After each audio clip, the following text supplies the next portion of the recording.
So, I just want to share with you today how I joined this fabulous business and why I'm so passionate about it. I joined this business when I was 27, and looking around the room, I know some of you weren't even born, but that's okay. I had a corporate job. Since I was 12 years old, all I ever wanted to be in my life was a secretary. It was my dream. I was very, very bad at school, didn't get any great results. But it's funny that, when you do something you love, then you blossom. And I went to secretarial college, and I came top of the class. I'd never been top in anything in my life, and I came top of the class because I was doing something I really loved. I was the naughty Mary Jarvis, the disruptive one, never wanted to take my school report home, the no-hoper they called me. Very naughty, but I found a passion, and when you have a passion, you will soar, wherever that passion may be. I worked in London, in case you hadn't quite picked up the accent. Came from London. Then I moved to Australia on my own when I was 24 years old. I was on an adventure, and I had no idea where it would take me. But after years of travelling, I actually landed up in Brisbane, and I worked there for a top barrister as a secretary, and I loved it. And I was in heaven. I didn't want any other job in the world. But I did go to parties, and I was the person at the parties that was the loud person, walked in late, interrupted you. I bought heaps, promise you I bought heaps. When I married Tony, who's here today, when I married him, I walked from my flat to his flat with a box full of Tupperware, Bessemer, candles, and then everything I had credit cards, I put them all in his name because we were getting married. So he said, all I got when I married you was new credit cards in his name and boxes of all the stuff you can buy in party plan, because I went to every party you could go to. I loved to go to a party. But I want you to really take into account what I'm about to say, because the interesting point is, I went to so many parties, and I was a very enthusiastic customer. I was a host many times, but nobody, not one person, asked me to join the business. Perhaps it's something I don't know. But nobody ever asked me to join at the parties. So let me tell you what they missed out on. Been top seller many times, top recruiter many times, always had 3 or 4 bookings in my diary. I took it on as a full-time job eventually. And I owned a franchise with a company called Vivian's Collection. I don't know, some of you may remember that, some of the old people might remember. And I had that franchise for 7 years. And if you didn't do $52,000 in a fortnight, you didn't have a franchise after 6 months. They wouldn't renew your franchise.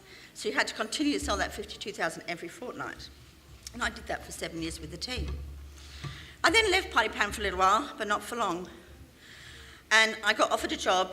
It's a corporate role, and so many people in this room know me from this role, with a company called The Body Shop, and I was corporate with them for 12 years. But then, thinking I'd be retiring soon, along comes Park Lane. And it ticked all the boxes. I've been in this business a long time, looked at a lot of career plans, and seen lots of other companies. But I can honestly say I think it's the best pay this business can give you. I think the host rewards are just amazing. The incentives for them every month for the team and the customers. The overseas travel, like 2 trips a year, is unheard of. And the longevity of Park Lane. So I thought, well, who wants to retire? So poor Tony's still here. We're still working, aren't we, darling? Running the franchise. So I thought, no, not ready to retire. Let's go and do this Park Lane thing. So I want to go back a little bit and just tell you from when I was 12 what happened and how I did get into the business, because I want you to take it on board. See, my mother taught me to type, and I did this talk in Vegas a couple of years ago, and Nancy sent me a beautiful photo of people learning to type in the old days, and they were blindfolded. And oh good, I'm not the only old person in the room. So they used to blindfold you and teach you to type, because that's all I wanted to be, was a secretary. And I did go to college, and it was fantastic. So when I was 27, and I was working in Brisbane, I wasn't married. I wasn't looking for a new career. In fact, I'd never ever thought about ever joining direct selling. But one day, somebody changed my life. My friend said to me, I've met this guy, and he wants to come over and he wants to show me some sort of party plane company. But I don't want to do it at my house. Can I come to your house and you can make the tea? No problems, I said. So she comes round, and I've set it all up, it's all nice, and I'm eavesdropping because I love to know what's going on. So he's chatting away to her. She comes out, she goes, oh, I don't think it's for me. I'm all right, but I've been listening, you see. So he went to leave, and he shook my hand. He said, "Lovely to meet you, thank you so much." In that split second, I changed my own life. Because I said to him, "What about me?" Didn't know what he was in for, did he? But you see, how many people say that to you at your parties? They don't say it to you, do they? But I said to him, "What about me?" So here's the deal. This is why you must ask everybody, "What about you?" Have you ever thought about doing this? Because people aren't going to come up to you. Do you find that at your parties? They come and say, "Can I join?" They don't, but they're thinking it, you see. Now, this industry has given me a wonderful life. I'm very grateful for what happened 30 years ago. But my intention was only ever to join and do it for 3 months, pay for a trip to England, and then leave, and then go back to my secretarial job. Oh my God, I'm nicknamed Queenie. That's another story over a champagne.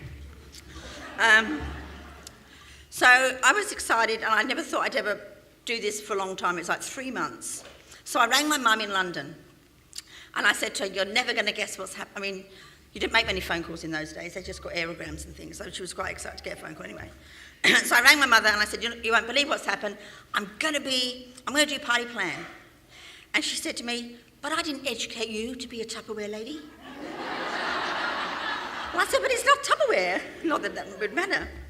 But you see, the thing about this business is that nobody thinks to leave school, do they, to go and do party plan. Is Jules here? Except for Jules. Is she here? You know, but they don't think to leave school. But I'm sure Jules, when she leaves school, she'll be in this business because she's seen what it's done for so many of her mum and all her mum's friends as well. So this business, though, you think you're not going to do it when you leave school, but what it will do, it will teach you. So I'm no sure today that you're learning about sales, you're learning about relationship building, which is such a big part of this business. You learn about goal setting and how to give recognition. And you know, to me, I think this business, the best thing about this business is recognition. Because, you know, so many of us never had it growing up, I don't think. I know I didn't. So it's so nice to be patted on the back, and that's one of the things I love passionately about this business, that you have people standing up here and we say, "Well done" to you, and pat people on the back. It's a great feeling to do that. So always do that with your teams. Whatever big or small things they do, always say "well done" to people, because it makes them feel $1 million. And I want you to stop prejudging and start offering the opportunity. Stop thinking, "Oh, but they wouldn't be interested." Because you don't have the right at any show you're at, or whoever you're talking to think, "I don't think they'd be good at this," or "I don't think they'd be interested in this," because you will never ever know. And people say to me things like, "I can't sponsor. I've tried that, but it didn't work. They did one party and I never saw them again. I just want a party, I'm not interested in sponsoring." How many people have said that? "I just party, thanks, don't want to recruit." Trust me, if you're not going to offer it to that person at the party, somebody else will. And if we only had $1 for everyone who said, "I just want to party and not do anything else." One thing I want you to do is not to keep this business a secret. You know, you're sitting here today, there's 300 of us sitting here today, and we've all got these friends at home doing their same mundane things they do on a Saturday, and we're having such a good time. So think about those friends that you know would love to be sitting here with you and being part of this. Do you feel like you live in two worlds? Like we do this, and then we have our other life, and it's like a secret. So stop keeping it a secret. And why haven't we asked everyone we know to join, to make sure that we do that? What's stopping you from signing up all these people? So people say to me, "I can't sponsor." Now, Park Lane, and plus your leaders and your franchises, and Nancy has said it, I've never seen training like I've seen in the back office at Park Lane. You've got the one-on-ones, you've got all the videos from all the different seminars. So if you think you can't sponsor, go on there and learn what to do, what to say. But most importantly, really just share it with people. Okay? So if the only reason you're not sponsoring is because you think you can't, then obviously we can help you with that. And you don't need to learn how to sponsor, it will just come. Accept the no's because it's okay. Do not ever take it personally if somebody says no to you right now. Now, one thing I learned in Vegas in February, was it February? I didn't go. What month are we? I think it was February we were there.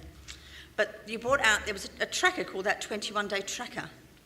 You know, where you contact people 7 times. Have you all downloaded that? It's in your back office. It's called the 21 days. Because I didn't realise, and having been in this business for so long, I had no idea that people often will say no 7 times until they say yes. So what we've been doing now with the team, it's working so well, is to print off sheets and sheets and put all your contacts on there and make sure you contact them 7 times.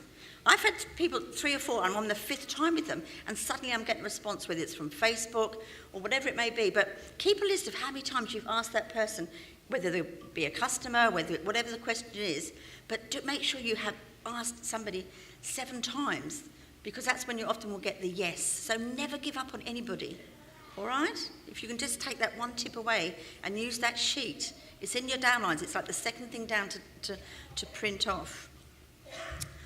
And did you know that statistics prove that at one guest at every single party is wondering, and this is fact, and Scott Levine will vouch for it as well, it's fact that one person at every party is sitting there thinking, I wonder if I could do this. But because they don't come up and pat you on the shoulder and say, by the way, can I do this? You don't know who they are.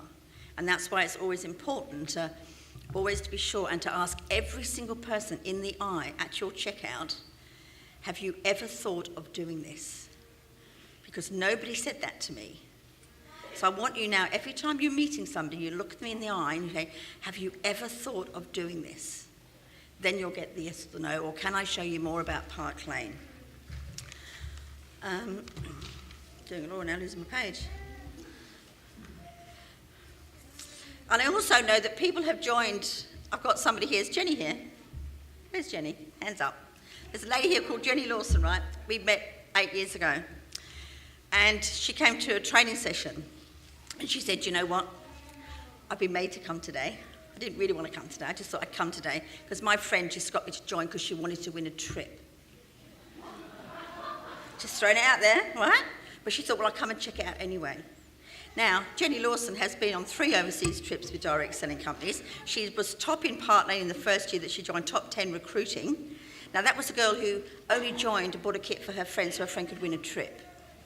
So all I'm saying is be very careful who you're putting on, because all I want you to do is to ensure that you have sincerely, every single person you put on, for whatever reason they've joined, is actually shown them the potential of the business. You owe them that. Then they can make the decision what they want to do with it. But if you can honestly say, I've shown every single person the possibility of this business, then good for you. And that's when, Nancy was fantastic yesterday talking about how we start people off. It's so crucial to give everybody that opportunity, because I don't think Jenny ever thought she'd be on 3 overseas trips with a direct selling company in a million years. Okay? Where am I? Okay, another fact that I want to let you into.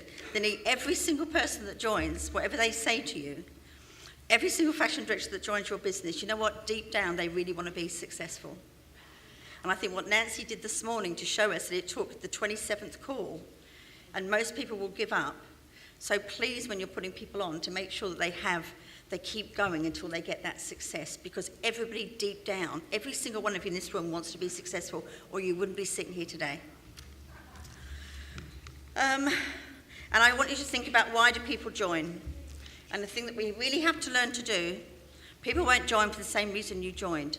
So as much as you want to tell people why you joined, it's very important that you find out why they want to join.